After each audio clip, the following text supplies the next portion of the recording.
Bonjour. Face à la cour, hier, Joël Le Squarnec a affirmé vouloir en finir avec le mensonge. Oui, avec la voix monocorde qui ne le quitte pas depuis le début du procès, Joël Le Squarnec se dit prêt à reconnaître certains faits. Des viols que j'ai toujours voulu nier ou cacher, reconnaît l'accusé. Je suis prêt, j'en ai fini avec le mensonge, poursuit l'ancien chirurgien. Je veux assumer ma responsabilité. Dès le début du procès, ses avocats avaient parlé de la démarche volontariste de leur client. Il avait d'ailleurs reconnu la semaine dernière pour la première fois des abus sexuels sur sa petite fille. Cette fois donc, l'accusé assure vouloir franchir une nouvelle étape.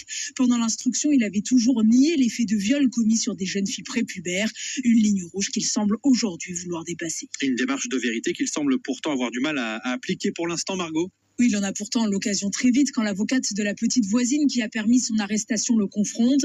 Joël Le Squarnec a déjà été condamné en 2020 pour viol sur cette fillette, mais il n'a jamais reconnu les faits.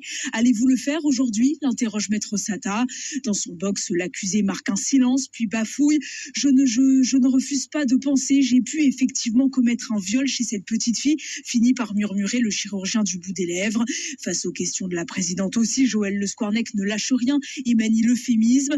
Sur sa première victime, sa nièce, l'accusé parle de gestes malencontreux, évoque son activité pour parler de ses crimes. Sur son ex-épouse, surtout, Joël Le Squarnec minimise. Lui qui avait écrit dans ses carnets « Elle sait que je suis pédophile », lui qui parle alors d'un cataclysme au point de détruire plusieurs documents, dont 2 années de son journal intime, évoque face à la cour une paranoïa, de simples suppositions sans réel fondement.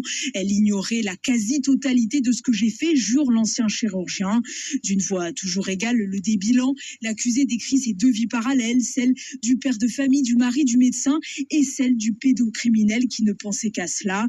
Il y avait une scission entre les deux. J'étais attentif, je prenais des précautions, explique Joël Le Squarnec. Vous n'avez jamais eu peur que votre épouse vous dénonce, insiste la présidente. Face à la cour, le chirurgien marque un silence puis élude. Plusieurs fois, je me suis dit que je l'avais échappé belle, mais je ne me suis jamais imaginé mettre fin à mes activités, assure l'accusé, qui promet n'avoir aujourd'hui plus aucun désir pédophile. Les enfants ont disparu. Tout cet imaginaire-là, dit-il, c'est vraiment du passé. Margot Steve, service police-justice de France Info.